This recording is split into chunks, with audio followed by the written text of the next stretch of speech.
Our peculiar institution corrected Jefferson's erroneous statement in the Declaration of Independence that all men are created equal.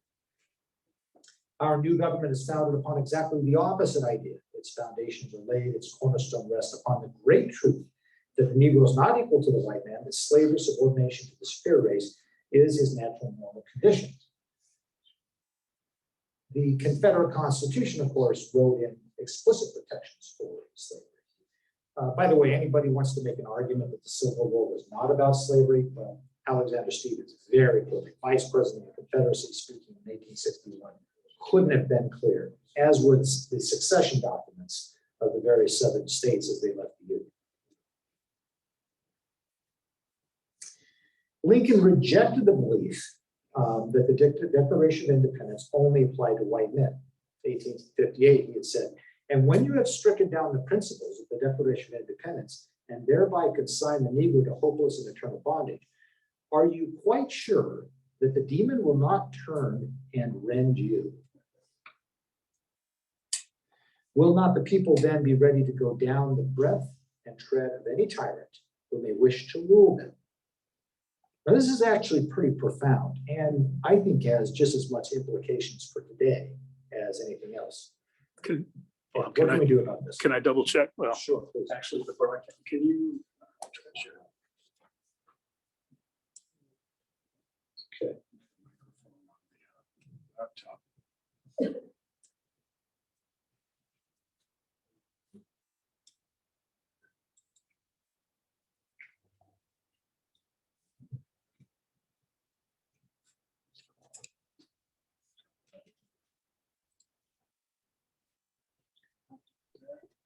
That looks great with it and Bob. Thank you.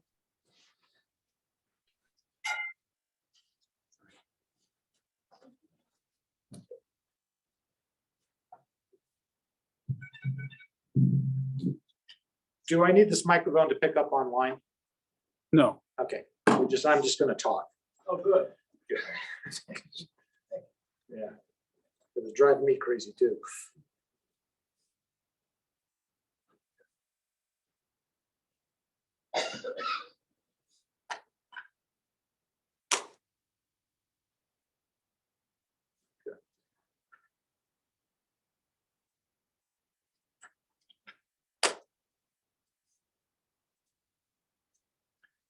In the Declaration of Independence, or excuse me, the Gettysburg Address, Abraham Lincoln put these ideas kind of in articulation. 77 years ago, our fathers brought forth upon this continent a new nation, conceived in liberty and dedicated to the proposition that all men are created equal. Well, that directly ties into the Declaration of Independence, doesn't it?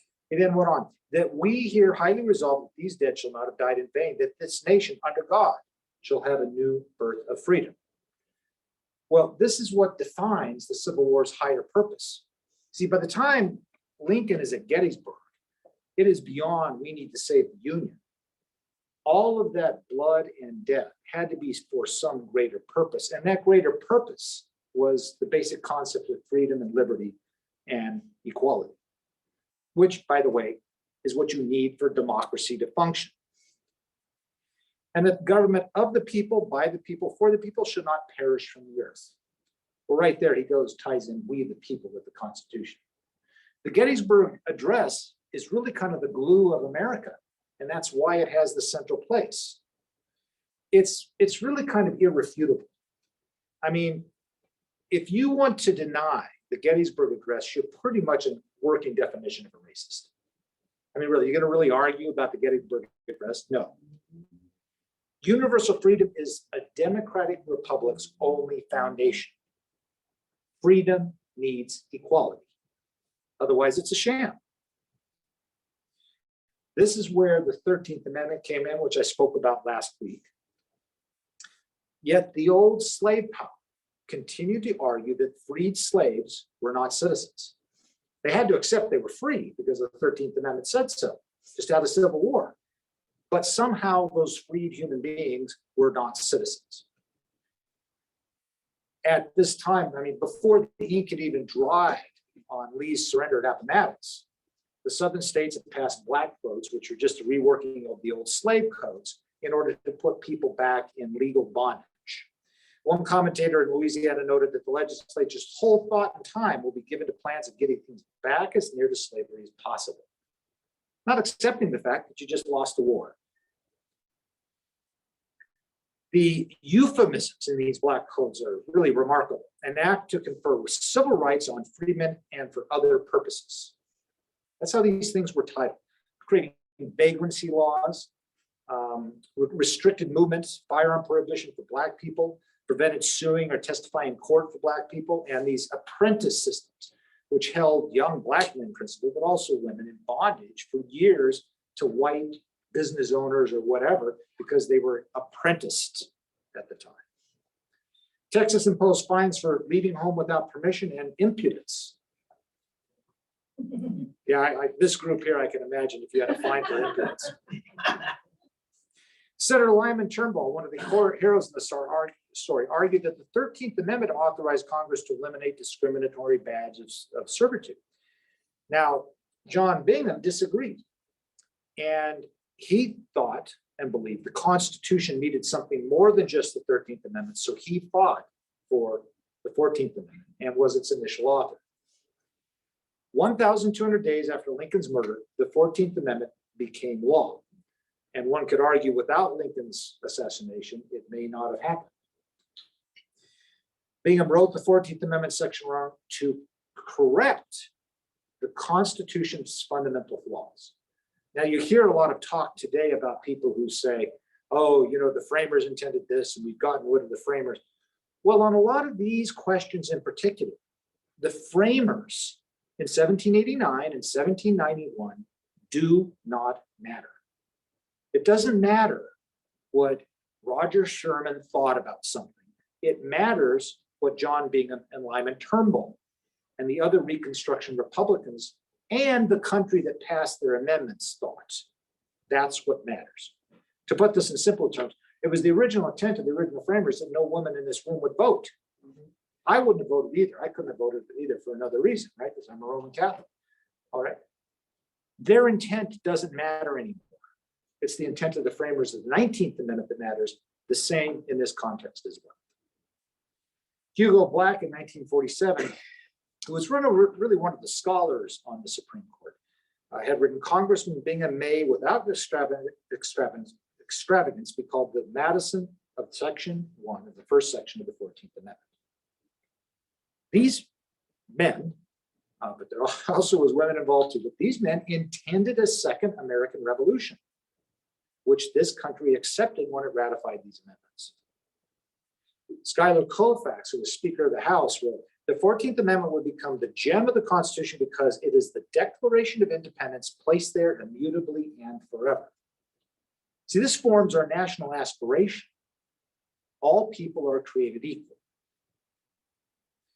And this vision gets very broad when we write about the 14th Amendment, because it actually is a standard for humanity, not just racial equality, but all forms of equality, which is, as we were talking before, this is why the 14th Amendment is central to anything related to what we would call the culture wars today. America is freedom and rights, so most of us say. If pressed, we say we have civil rights, which is this kind of ubiquitous category of entitlements, going back to the Declaration of Independence, maybe the Constitution, maybe Magna Carta.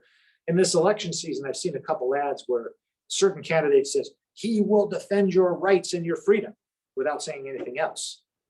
Leaving it just kind of think, well, yeah, but what the hell does that mean? What does that mean?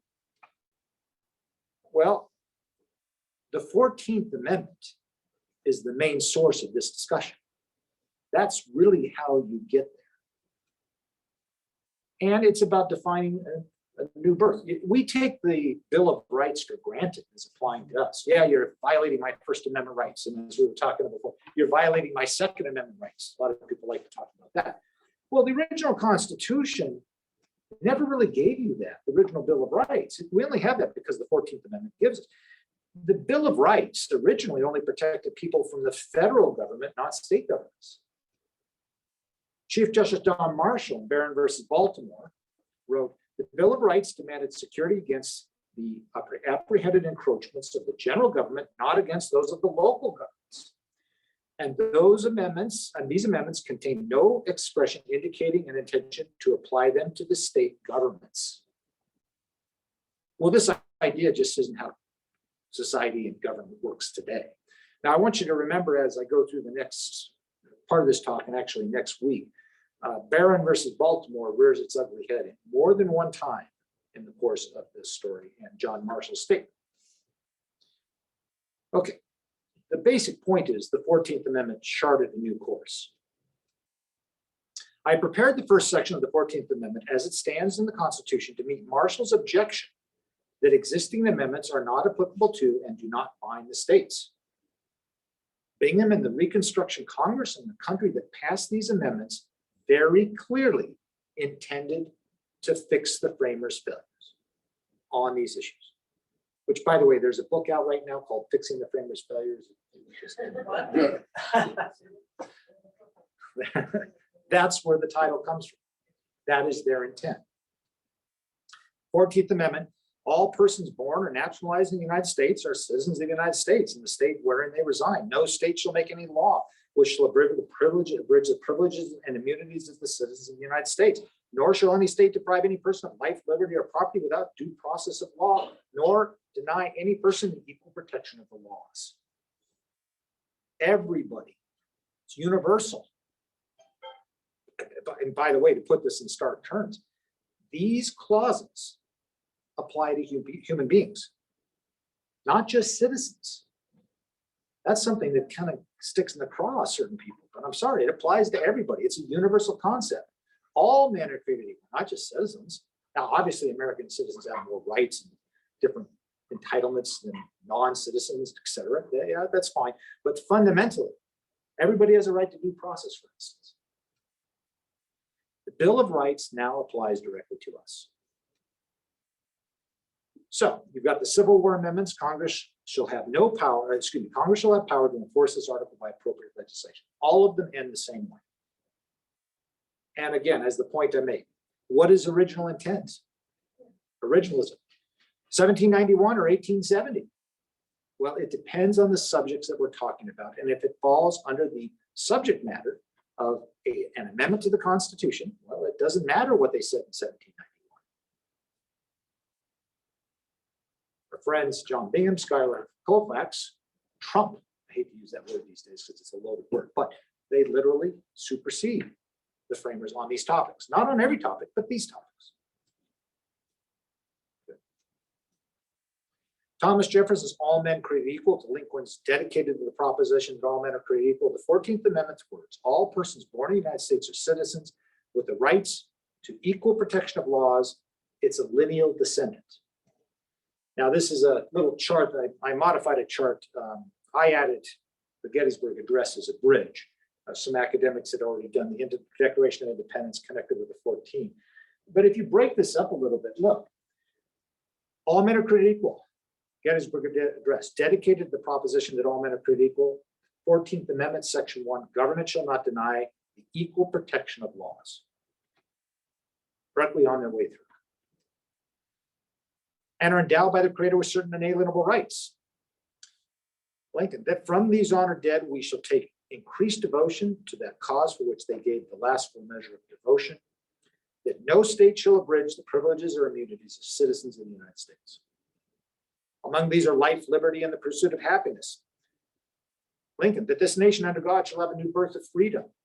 The 14th Amendment, nor deprive any person of life, liberty, or property without due process of law. And finally, to secure these rights, governments are instituted among men. The government of the people, by the people, for the people shall not perish from the earth. All persons born or naturalized in the United States are citizens of the United States and of the state wherein they reside. This is the genius of Abraham Lincoln and the Reconstruction Republicans that put these in and the country that passed these amendments. But the first clause obviously nullifies the 3/5 clause, the fugitive slave clause in the Constitution, those provisions allowing for slavery. Black people are citizens just like anybody else born in America. It dumped the Dred Scott decision. By recognizing Black people's citizenship, the 14th Amendment changes federalism fundamentally, this relationship between state and federal governments. People born here are citizens of the United States first and only then of the state wherein they reside. It's now national, applying to Native Americans and immigrants. You ask, what country you're a citizen of? Thomas Jefferson probably would have told you he's a Virginian. We don't say that even if you're from Virginia. In fact, there's kind of a battle to say, I'm more American than you because I wave the flags. But it's an identity to a national consensus. And of course, comes just at the time when this country received a huge influx of immigrants who just so happen to come to an America that respects these fundamental rights. This is the significance of how the 14th Amendment has created a nation. I mean, you get these ideas of the melting pot, that's a cultural idea, but in terms of government, it's the 14th Amendment that gives it to you. By design, these clauses apply to and protect everyone, not just Black people.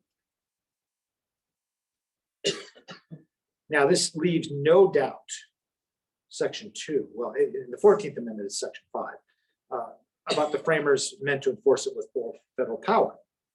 This included a Department of Justice that was created under the 14th Amendment. Federal courts and the military all harnessed to affect the values of the 14th Amendment. Reshuffled the deck of American government, and we now have national authority to deal with local affairs. So we craft the 14th Amendment. By the way, as often as you heard in my other talks, Black people are not passive during this time at all. Throughout American history, Black people always exercised self-determination and took matters in their own hands. 1867, the Colored Massachusetts Convention in Mobile, Alabama claimed exactly the same privileges, rights, privileges, and immunity are enjoyed by white men. We're asking nothing more, and we will be content with nothing less. The speakers did not demand social equality in private interactions, but so long as a park or street is a public park or street, the entire public has the right to use it. So long as a car or a steamboat is a public conveyance, it must carry all who come. Well, it would take America over 100 years to get there, but we basically did. And frankly, this argument is still being played out in variation with LGBTQ rights, and for some reason, it's centered on cake decorating. But that's where it is, okay? But it's the same fundamental issue. People ask me about that, what's the deal about a cake? Private business, all that stuff. Well, yeah, it's a private business, but they benefit from the taxes that create the roads so people can go buy their cakes. They benefit from the regulatory structure that's paid for by government intervention. And you know what? Black people pay taxes too, gay people pay taxes too. They have just as much right to that public access to that benefit, that offer as anybody else. And that's kind of where I come down on that line, as opposed to my private right to just sell whoever I want to. So Congress actually is taking charge of this time. The 14th Amendment was not Congress's first action to expand the blessings of liberty. 1863 to 1868, Congress took up social welfare legislation to help millions of Black people leaving bondage. Ohio Senator John Sherman, for instance, said, "We are bound to protect the freedmen from the rebels of the southern states." Now, one of the things that's key about this, and I'm going to go on this more next week, Alexander Hamilton, who is one of my heroes actually among the group, who was anti-slavery, having grown up and seen it when he was a child. Courts are the guardian of rights was his idea. Well, the trouble was, in Dred Scott and other cases, the courts failed miserably. Well, Congress set itself up to determine this new birth of freedom, not the courts. That's why the amendments say Congress shall have the power to enforce this by appropriate legislation. And that's a reaction to the fact that the courts had failed, and often have failed in American history, to extend these blessings of liberty. No current commentary there at all. Gee. All right. The 1866 Civil Rights Act was the first law to define citizenship and affirm that all citizens are equally protected by law. Now it's just before the 14th Amendment, but it shows the intent of the 14th The immediate intent was to protect African-American civil rights. The broader purpose was to expand the civil rights to all Americans. By the way, this is the first time the term civil rights gets used, is in the 1866 Civil Rights Act. Before that, people didn't talk about civil rights. They talked about privileges and immunities and all those things, right? The Freedmen's Bureau. Before his murder, President Lincoln had initiated the Freedmen's Bureau bill. 1865, Congress authorized it in the War Department, an act to establish a bureau for the relief of freedmen and refugees, aided freed slaves in the former Confederate States. 1866, the Republicans won control of Congress and expanded the bureau's support and scope. Union Army General Oliver O. Howard, I should have erased the Howard there, oops, was both the Freedmen's Bureau Commissioner and founder and president of Howard University, the most famous all-black college university in the country. To provide the constitutional foundation for these bills, Bingham wrote the 14th Amendment and shepherded it through college. And by the way, these rights included marriage. This is where I'm going to go in a little digression. Slave marriages were always informal because legal status could make a slave more difficult to sell. So the plantation, the master may recognize marriages between his property, but never would you have somebody go to court and actually sanction a marriage between Black people, because you would never want to give any status to Black people under the law. So one of the things the Freedmen's Bureau did was recognize immediately this is a fundamental universal right, and they performed marriages for freed couples, viewing it as such a right. Thousands of marriages. I mean, they probably had, preachers and ministers on call 24/7 to get this done, okay? But it was underscoring this basic concept. Well, in the best named case in the history of the Supreme Court, Loving versus Virginia, picks up on this. Basic 14th Amendment law, perfectly understandable as a original intent. 1967, century later, you can't say you can prevent Black and white people from marrying. That's just not, it's a violation of fundamental rights. I will tell you that I spent considerable time doing research to see if Virginia's for Lovers had anything to do with the case. And I never found an exact direct link or connection with that, but it just seemed to work well. Now, Leon M. Basil, who was the judge ruling in Virginia's 1924 Act to Preserve Racial Integrity, wrote, Almighty God created the races white, black, yellow, Malay, and red, and he placed them on separate continents. And but for the interference with this arrangement, there would be no cause for such marriages. The fact that he separated the races shows he did not intend for the races to mix. Obviously, this was a time before genetic testing, because I'm guessing Mr. Judge Basil, might be a little bit scandalized by what his own DNA may show up, but hey, that's just a guess, right? Okay, that's absolutely wrong. One of the great opinions by Chief Justice Warren overturning the ban. Marriage is one of the basic rights of man, fundamentals to our very existence and survival. To deny this fundamental freedom on unsupported basis, as the racial classifications embodied in these statutes, is directly subversive to the 14th Amendment. Okay. Virginia truly is for lovers, right? Well, it's kind of interesting. Just as a part of history, there was a brief from the Catholic bishops. The priest who was a lawyer was a family friend who wrote that brief. It said the Virginia statute violated the free exercise of religion. Catholic Church always recognized it.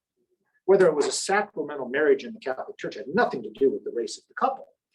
So by preventing racial interracial marriage, you're preventing the free exercise of religion of the Catholic bishops and priests. I think that was a good and correct legal argument.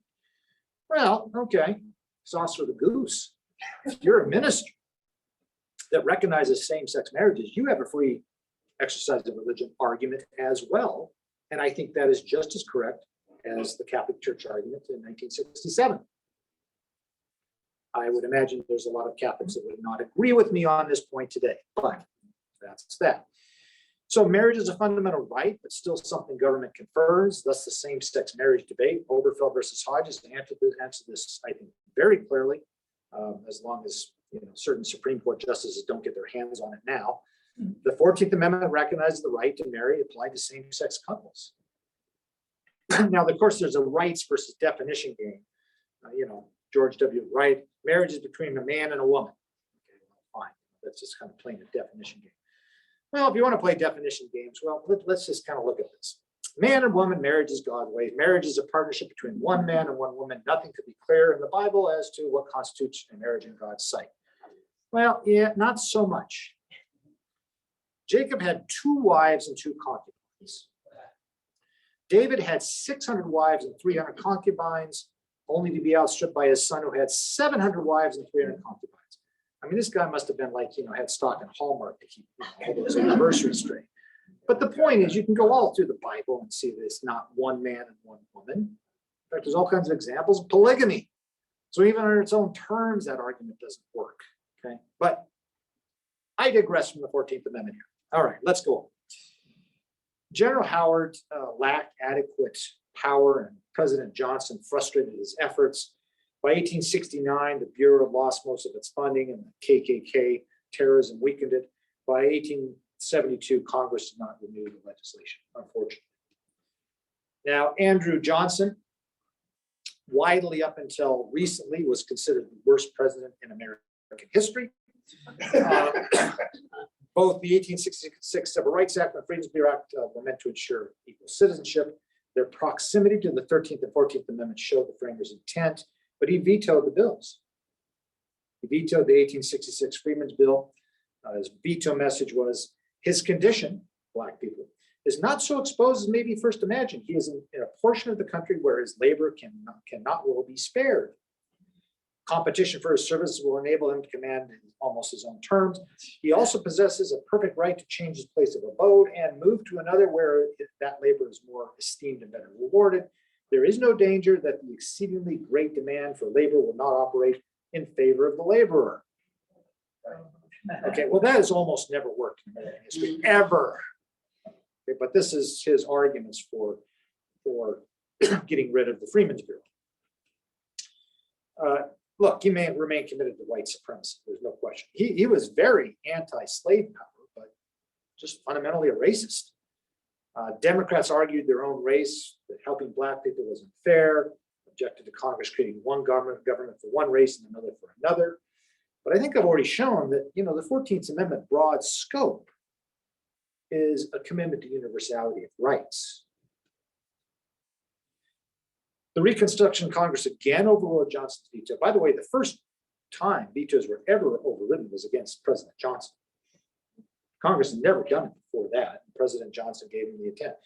His strike with Congress led to his 1868 impeachment for violating the Tenure Act. It really wasn't about the Tenure Act. It was about the fact that he was a racist and didn't accept the idea that there would be a new birth of freedom, as Abraham Lincoln articulated in the Gettysburg Address. The Freedmen's Bureau became a target of hate. General Howard reported to Congress, I believe the majority of the white people to be utterly opposed to educating the Negroes. The opposition is so great that the teachers, though they may be the purest of Christian people, are nevertheless visited publicly and privately with undisguised marks of odium. Well, the odium turned violent with the Memphis, Tennessee riots between May 1st and 3rd, 1866. After shooting between a white policeman and Black Union Army veterans. The Freedmen's School, by the way, was specifically targeted for burning. The riot in New Orleans followed the Mechanics Institute riot. Union General Phil Sheridan to Grant. Now, this is a veteran of very bloody battles of the Civil War. Saw gore and tragedy every day of the battle. Wrote Grant, the more information I obtained of the affair of the 30th, and the city, the more revolting it becomes. It was a riot. It was no riot. It was an absolute massacre. The official numbers, by the way, and this is only just one riot, 38 killed and 146 wounded, 34 of the dead and 119 of the wounded were Black. 3 white convention attendees were killed and 1 white protester. The unofficial estimates are much higher and probably more accurate. Now, these riots strengthen the Reconstruction Republicans' case. It helped them win majorities in Congress in the 1866 midterms and galvanize support for the 14th Amendment. So at least some good came out of them. This is the 38th to 42nd Congress. This Congress would do more to redefine America than any other Congress in the history of the Republic, and to fix the framers' bill. They proposed the 14th Amendment, June 16, 1866. Johnson denounced the amendment because Congress lacked authority when the southern states remained unrepresented. What I thought about that was, well, too bad, so sad. You just rebelled against the country and lost.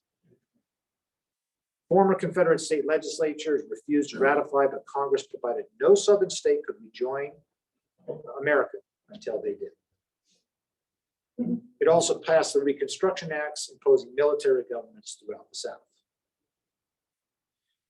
On July 28, 1868, Secretary of State William Seward issued the certificate declaring 3/4 of the states ratified the 14th Amendment.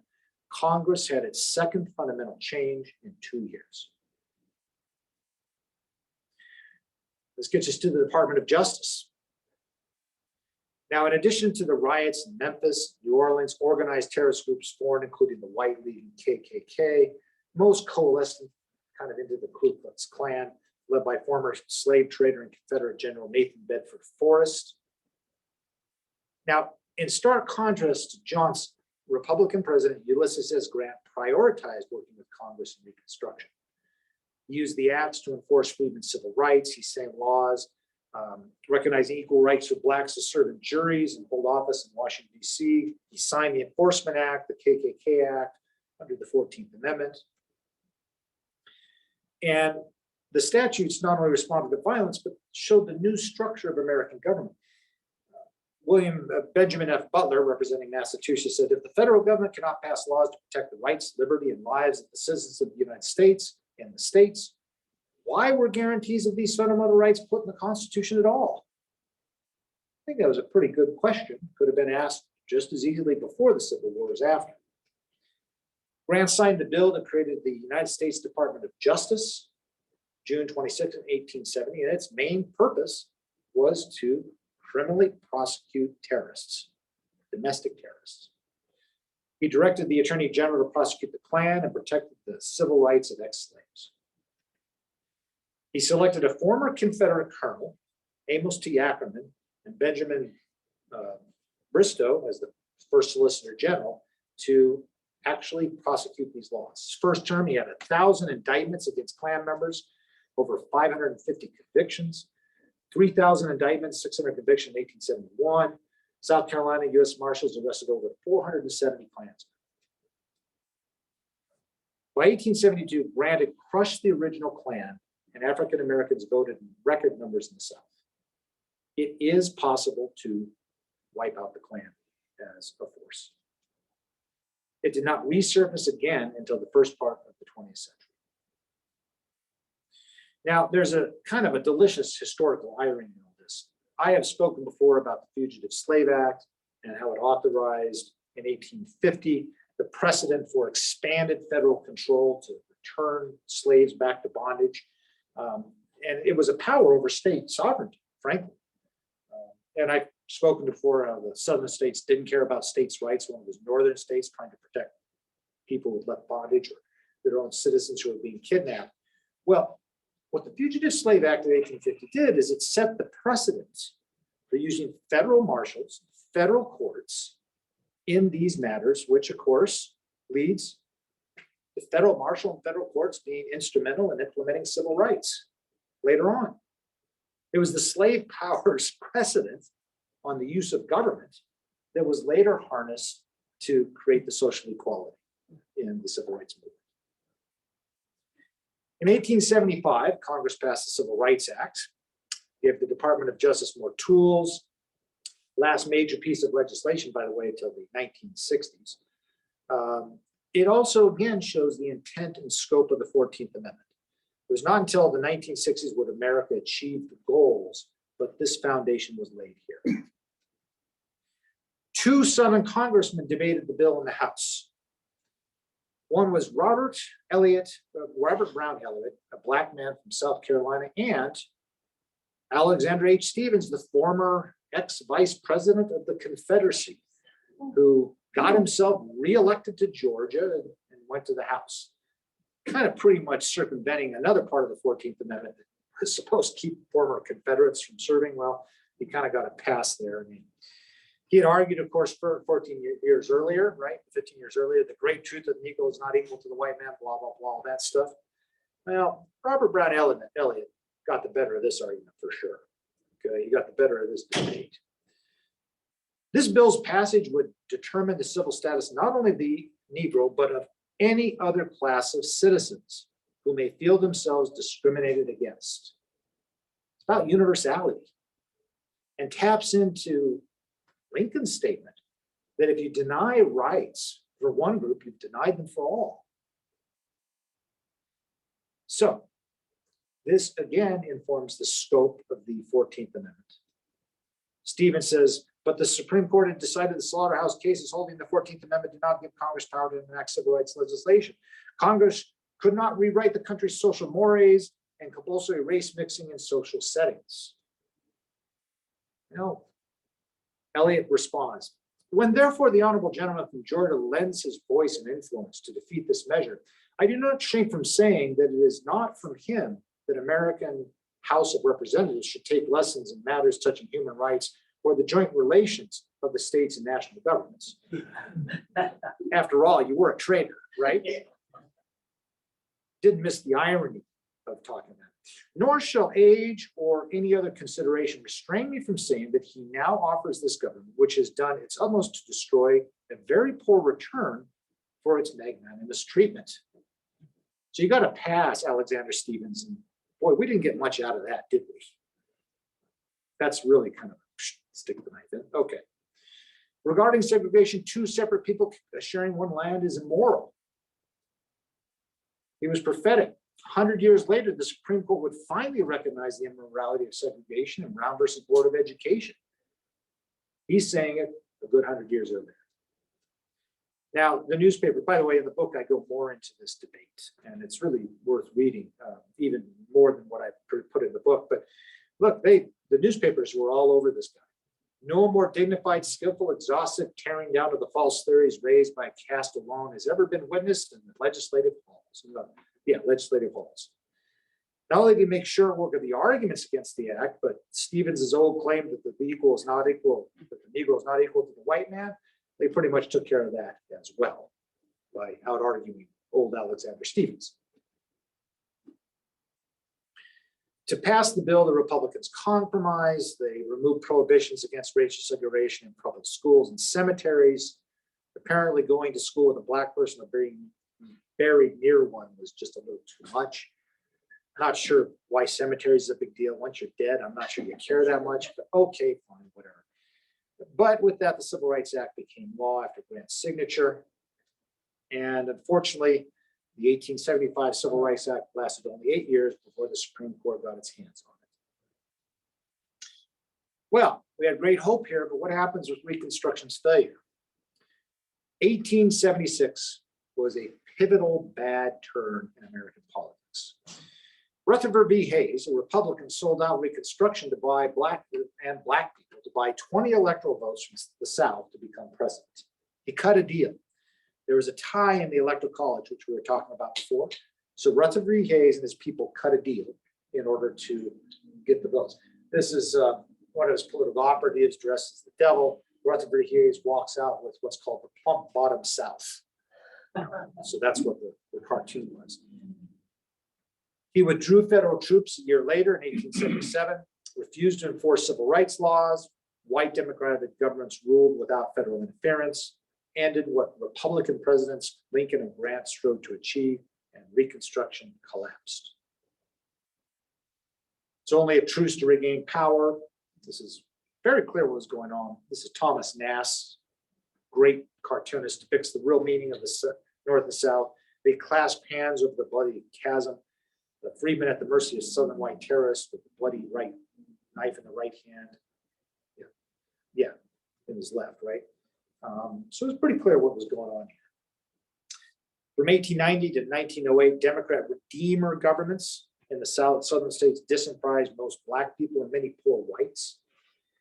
This is political exclusion lasted until the civil rights movement legislation in the 1960s.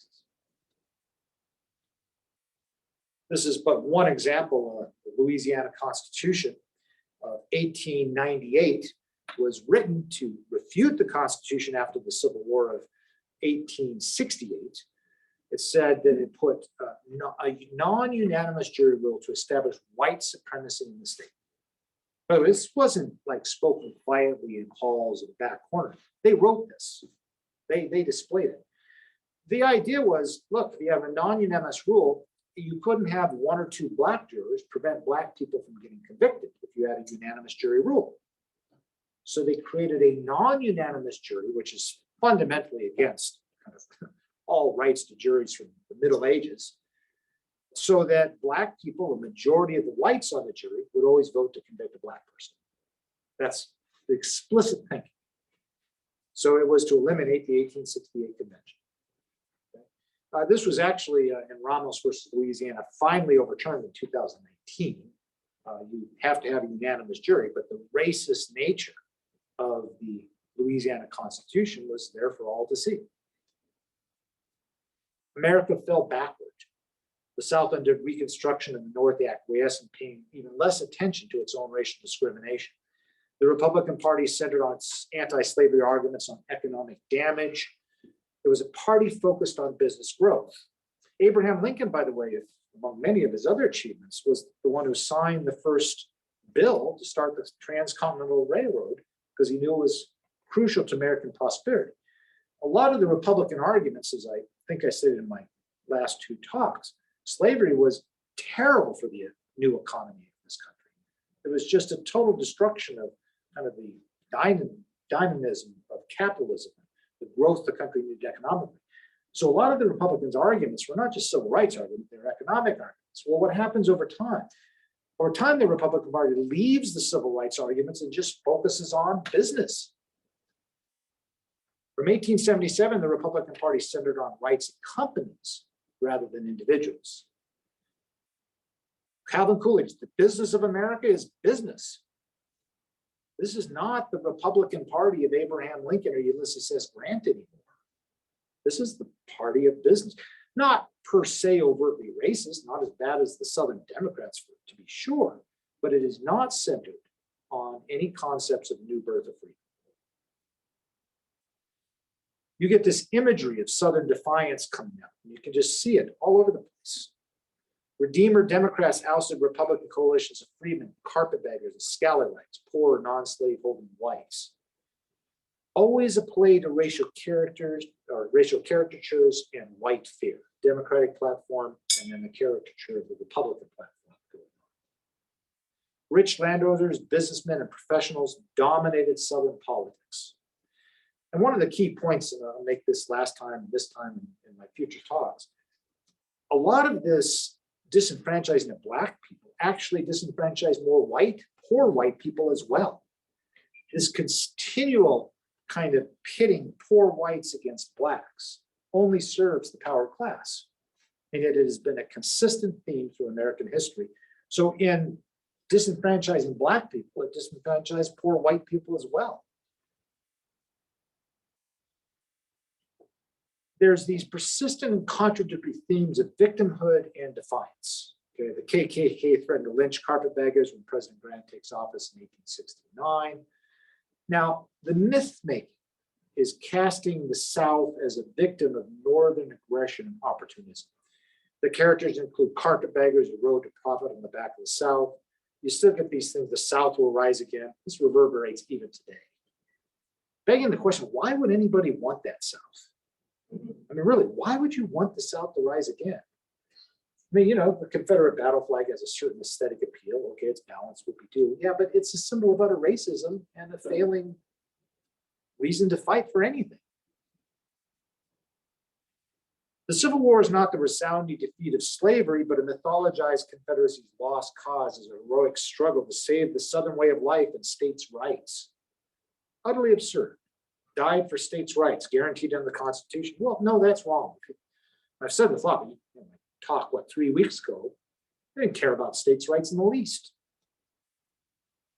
The myth minimized or even denied slavery's central role in that way of life. It's not a war, civil war, but a war of northern aggression, okay? Despite the fact the South started it by firing on Fort Sumter. I mean, technically it was the South Carolina militia, but the rest of the South jumped in just fine. Rewriting history through imagery, the strong government shows this carpetbagger propped up by troops on the back of Columbia destroying the country. The weak government shows this nice kind of hard-working people with this gun and this plow, and then black people off in the back being kind of lazy or being forced to work by an overseer again. But that somehow is good to have a weak government versus a strong government. We hear these same arguments today. Too much federal government, too much government enforcement. Government is the problem, blah, blah, blah.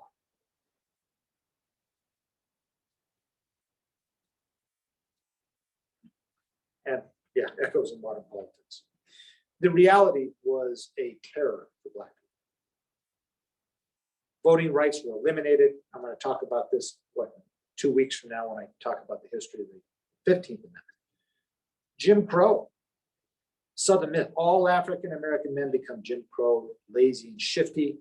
Jim Crow laws were 1892, the New York Times, our article talked about voting laws in the South, coined the term Jim Crow law. Jim Crow was a song and dance caricature by white actor Thomas D. Rice in blackface way back in 1832. By 1838, Jim Crow became a pejorative expression for Negro. And then Jim Crow laws were racial segregation until the end of the 19th century. There was a battle of history books. Jefferson Davis, who escaped being put on trial and executed for being a traitor, writes, and by the way, his book is widely considered, like it's a 3-volume tome, to be one of the most boring books ever written in American history, in addition to perpetuating mythology. It's almost like a rite of passage for a historian to get through it. Slavery was in no wise the cause of the conflict, but only an incident. The Confederacy was not a rebellion because Southern states could not rebel. It was all about sovereignty. Now, his distinction between cause and incident remains as vague today as when he wrote it. I mean, how can you, it was not a cause of the Civil War, but an incident? I mean, what the hell does that mean? The fiction depended on a view of slavery one could call silly, that the facts were not so gross. Never was there happier dependence of labor and capital on each other. The African slave was born into slavery to barbarian masters, untaught in the useful arts, reared in a heathen darkness, sold by heathen masters who were transferred to the shores, enlightened by the rays of Christianity. So by the rays of Christianity, of course, then they could be abused, but they have Christianity, which, by the way, is totally against Christianity. But hey, fine. History books about the war, Alexander Stevens gets into this again. He argues that slavery's cornerstone in 1861, well, less than 10 years later after the war, in a constitutional view of the late war between the states, the war isn't really about states' rights. Refuting his own statements about 10 years earlier when he talks about the cornerstone of the Confederacy. This is a myth perpetuated to this day. Confederate General Edward Alexander furthered this fiction. I just picked up his book in Goodwill, actually, and flipped to the preface. And it's like, wow, this is all I need. As for the causes of the war, it will, of course, be understood that every former Confederate repudiates all accusations of treason or rebellion in the war, and even of fighting to preserve the institution of slavery. The effort of the enemy to destroy without compensation was practical robbery, which, of course, we resisted. Okay. Destroy without compensation. You're talking about people, slaves. And by the way, he ignores that Lincoln and the North continually offered generous compensation plans for Southern holders before the war. As late as 1864, when the war is almost over, Abraham Lincoln, like 2 months before Appomattox, is still offering compensation plans to get the South to stop the Civil War. He recognizes much like the unanimity and the desperation of our resistance, even to the refusal of Lincoln's suggested compensation at Fort Monroe, so he even admits that there was compensation plans, after the destruction had already occurred, clearly showed our struggle to have been for the right of self-governance. Absolute poppycock. the right of self-government violently denied not only to every Black person, but most poor whites. Now, racist professors give the myths an academic gloss. Burgess and Dunning were at the University of Columbia, and they created this Dunning School. John H.W. Burgess, I think, was a sociologist. William Dunning was a historian.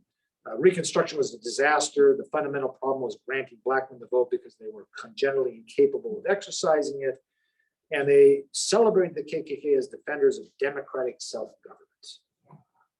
I mean, these are academics, right? Usually the academy kind of floats along just writing stuff for themselves, you know, I mean, kind of inflated sense of their importance. But these people did real damage. Now, there were other accounts. Massachusetts Senator and Vice President Henry Wilson, The Rise and Fall of Slave Power in America, correctly identified slave power as the Civil War cause. W.E.B. Du Bois, Black Reconstruction America, debunked the Dennings both in his scholarship and person. This is one of these guys who walk in a room and you probably end up saying, yeah, that's the smartest guy in the room. And he was brilliant, and he debunked all of this. Enter the United Daughters of the Confederacy. They existed to perpetuate the mythology of the lost cause. You see, their fathers and grandfathers could not have sacrificed something for something as ugly as slavery, so they recreated the history. Northern aggression caused the war, and slavery was a benign institution. Perpetuated the myths by putting textbooks in public schools throughout the South. Just totally rewrote the history and made kids have to read it. Little kids read it, which perpetuated the mythology because, look, a lot of people, the last history book they read was the one in 6th grade, which their teacher made them read, right? Well, this is what they were making them read. They venerated the Klan. Its 1913 annual national convention. They unanimously endorsed the KKK. In August 2018, its website still stated slaves, for the most part, were faithful and devoted. Most slaves were usually ready and willing to serve their masters. Isn't that 2018? This was 4 years ago. W.D. Griffith's Birth of a Nation, the Klansman, still used today as a Klan recruiting film. Widely considered the first blockbuster movie in American history because of its kind of high production value, et cetera. Ends with the disenfranchisement, disarming of Blacks. The former enemies of the North and South are united again in common defense of their Aryan birthright. Okay, this was instrumental in the Klan's rebirth in 1950. The winners of the Civil War ended slavery and brought forth a new nation conceived in liberty. But the losers who fought for slaveholding aristocracy wrote history books, creating many of the misconceptions that trouble us yet today. The Dunning myth goes right into the Supreme Court. Screws versus United States, 1945. It is familiar history that much of this legislation, meaning Reconstruction legislation, was born of that vengeful spirit, which to no small degree envenomed the Reconstruction era, leading to clearly unconstitutional laws. Absolutely wrong. I mean, the intent of the framers, which I think I've well displayed here in more detail in the book, and not really contradicted, was no, they wanted to create a new birth of freedom. They weren't really necessarily about punishing the South per se, unless you consider taking away the aristocracy, the power of slavers to continue to enslave people in law as vengeful. Frankfurter wrote in United States versus Williams, conditions during Reconstruction were not conducive to the enactment of carefully considered and coherent legislation. Well, I think Mr. Eliot, arguing for the 1875 Civil Rights Law, would clearly refute that. Again, if you look at the original intent of these people, this is clearly wrong, and the Supreme Court was clearly wrong. Which is a large part of what I'm going to talk about next week in the 14th Amendment, Part 2, and this is where the Supreme Court really blows it. Worst Supreme Court in history was not the Taney Court that wrote the Dred Scott. You have a constitutional possible argument that, okay, maybe under the Constitution at the time that interpretation was somehow valid. I don't think it was, but you have an argument. What these courts did, the Waite and Fuller courts, after the passing of the 13th, 14th, and 15th Amendment, was nothing short of appalling. And that's what I will go into next week. So, despite all things contrary tonight, we pulled this talk off. So my congratulations. This is our personal savior today, who made this whole thing work. Let's give her a hand. Any other questions or thoughts? I know we're running late, so anybody got any questions, Jeff? So the originalists on the current Supreme Court, Yeah, are they only paying attention up to the 13th or amendment? my problem with originalists is they are incredibly selective Yeah. about what they want to be original about. I think originalism has a good foundation. I actually personally have a bit of a problem with this living constitution idea, because it's unmoored from tradition or anything else, right? But you can find a lot in original, but you got to be consistent. And, you know, I think for most of the cases today, they're not following the original intent, even the originals. The fascinating person on this is actually Clarence Thomas. Now, Clarence Thomas, let the groans out, I get it. Clarence Thomas vehemently argues against affirmative action. If you, now maybe, you know, that's a policy argument, but if you're an originalist, if you look at the Freedmen's Bureau bill, affirmative action is small potatoes compared to what the intent of the people who wrote the 14th Amendment was. Freedmen's Bureau was broad social legislation, far more expansive than any affirmative action program today, and yet he opposes it. Now, to give Clarence Thomas his due, and I'll talk about this next week, Clarence Thomas is the only one that has called for the repeal and the overturning of the post-Civil War Supreme Court cases that read 13th, 14th, and 15th Amendments out of existence for 100 years, or by that point, 60 or 80 years. So he's a complicated justice that way. So, yeah, yeah. Yeah, you know, it's hard to listen to all this talk about citizenship and equality and realize that women haven't been mentioned even a single time in this whole talk.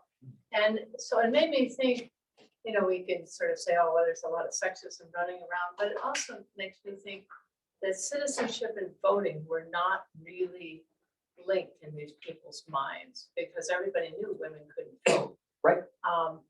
And so you could be a citizen if you had sort of the basic rights to go around in society, or because there were other things that women couldn't do too, in terms of property holding and in terms of some kind of, you know, where the money, who owned the money. So how did they kind of think their way through that? Well, there were talks about that. There's, in fact, some of the objections to these, the 14th Amendment was, okay, so you want to give rights to Black people. Do you really realize that you might give voting rights to women too? Wouldn't that be terrible? So there was pushback on those arguments. But this is a progression. I don't really get into this, but in the passing of the 15th Amendment, which ensures voting rights for those of race and color, there was a real defection of women to support. Women were instrumental in passing the 13th Amendment and also supporting 14th. A lot of women broke because of racism in supporting the 15th Amendment, arguing, gee, you're giving Black people the right to vote when the daughters of Abraham Lincoln, rather not Abraham, but daughters of Thomas Jefferson don't get the vote. Which is kind of interesting because it may apply also to daughters of Thomas Jefferson too, but Other daughters of Thomas Jefferson. Yeah. But so that was a real rift, and that's what it took to the 19th Amendment. But there must have been a real assumption that these sort of specific rights that women didn't have somehow weren't linked closely to citizenship. Yeah. Or they would have, it had too much cognitive dissonance to. Well, you had an interesting thing, this pushback. Okay, so the 13th Amendment makes people free. So yeah, people still argue that, oh, they're not citizens, they're free. Okay, so the 14th Amendment clarifies that. And then you had still arguments for people saying, well, okay, they're citizens, but that doesn't mean they have a right to vote. So then that, well, then it takes till 1920 or you're trying to get the 19th Amendment to deal with that. That's that. By the way, you don't know what the first state was that gave women the right to vote? Wyoming. Because there wasn't enough people there to count, and you couldn't count the cows. So to qualify for statehood and also to attract more women to the territory, they gave women the right to vote before any other states. Hardly a progressive blue state these days, but okay, yeah. Native Americans, I mean, we're giving these rights to Black people, so to speak. But Native Americans weren't considered? Very interesting. There's a clause in the bill, except in the Constitution, except Indians not taxed. And nobody knows what that clause means in the Constitution. By certain treaties, certain tribes had, at least on paper, the right to vote. But universally, it wasn't followed. And in fact, it was kind of just shut to the side and ignored. And Native Americans were placed on reservations or stayed on reservations, and not a lot of attention was paid for a long time. It was actually the Voting Rights Act in the 1860s, intended to voting rights of everybody, that actually gave Native Americans now the voice and coming in. There were large numbers of Native Americans that fought in all the wars, including World War II, and naval goat doctors came back and couldn't vote. And so that was part of that struggle. And different areas, different Native Americans. I have another section that I usually don't have time to get into about cowboys and Indians. By the way, most cowboys were Black or Mexican, higher percentage, at least half were Mexican or Black. And there's a reason, because that's a crappy job. So, despite what the TV shows, but it's very interesting because it gets into the myth, the cowboy myth, which is self-reliance, deserving, forging their way through the wilderness. And that means you have the rights to citizenship. Well, what are you going to do if Black people have the huge part in that job? Well, you just kind of whitewash it and get them out of history. The Lone Ranger was based on, what's his name? Black man, who had a Native American sidekick. When his whole career executing warrants, never got himself shot. That's what the Lone Ranger was based on. But by the time he gets to Holloway, he's whitewashed. Bass, but he's a Black man. Yeah. Wasn't it in for Native American voting, they were allowed to vote if they didn't live on the reservation? Right. And then in the 60s, Right. reservation residents got the right to vote. Indians not taxed was Yeah. interpreted that way, but it's been so inconsistent. Nobody really knows what that phrase means. So yeah, no, there were little distinctions, and there were people that had left tribes. Yeah. And kind of assimilated. Yeah. There's probably more than a few people who would be happy to give up their right to vote if they didn't have to pay taxes. We could sell the right. That's kind of a sad thought, but Yeah, it is a sad thought. Yeah. I understand that after the Mexican-American War, that a whole lot of people who had been Mexican suddenly became American citizens. Did they have a right to vote? Back in Depends on the states where they were residing. States define that before the 15th Amendment Voting Rights Act, that's right, the 1860s, Right. something like that. 1850s when the Mexican American. Yeah. Yes. Where kind of the training ground for several Civil War generals was the Mexican, including Grant and Robert McWhirter, both served in that war. Yeah. Grant was very clear about the injustice. He thought it was told that he, was a soldier. Yeah. And don't forget, we have the books over here. $20. Good. Your pen. What's it? So we made it to, we're what, hitting about 8 o'clock right now? Good, so this, not too bad, even though our little. So are we next week? We are next week. And hopefully we will be able to start on time. Hopefully. This is part 2 of this. Good. All right. Cool, thank you. Thank you very much.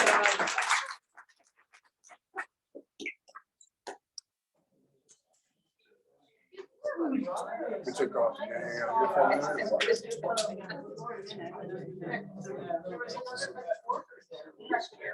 I know you jumped into about 25 other things, right?